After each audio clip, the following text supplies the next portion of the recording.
भारत अपना बिखरा था तब चंद्रगुप्त ने अखंड किया। फिर अपनी कलम के दम पे उसे भीमराव ने बुलंद किया। जब भारत अपना बिखरा था तब चंद्रगुप्त ने अखंड किया। फिर अपनी कलम के दम पे उसे भीमराव ने बुलंद किया।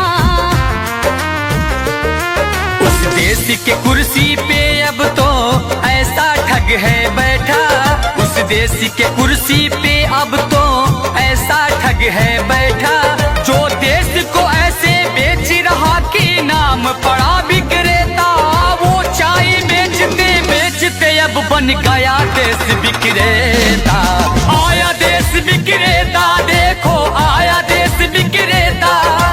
आया देश विक्रेता, देखो आया देश विक्रेता।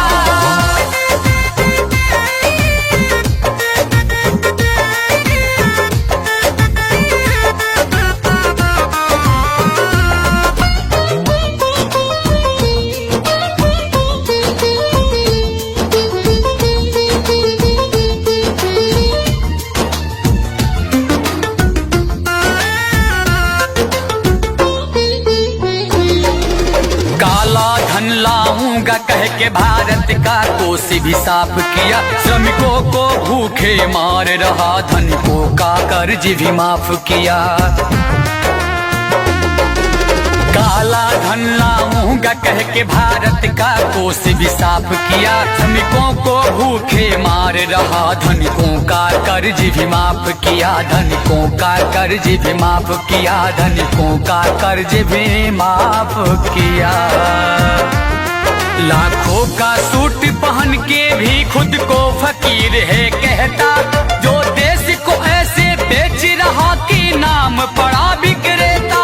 वो चाय बेचते बेचते अब बन गया देश विक्रेता। आया देश विक्रेता, देखो आया देश विक्रेता। आया देश विक्रेता, देखो आया देश विक्रेता।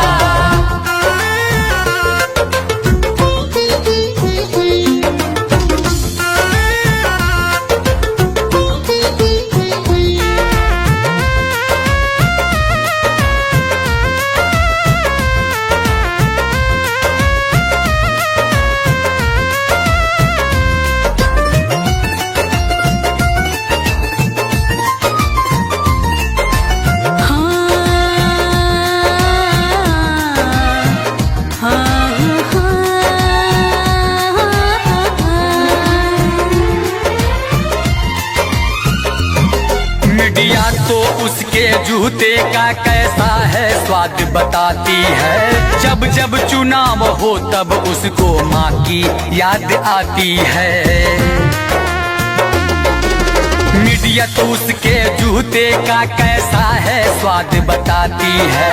जब जब चुनाव हो तब उसको माँ की याद आती है।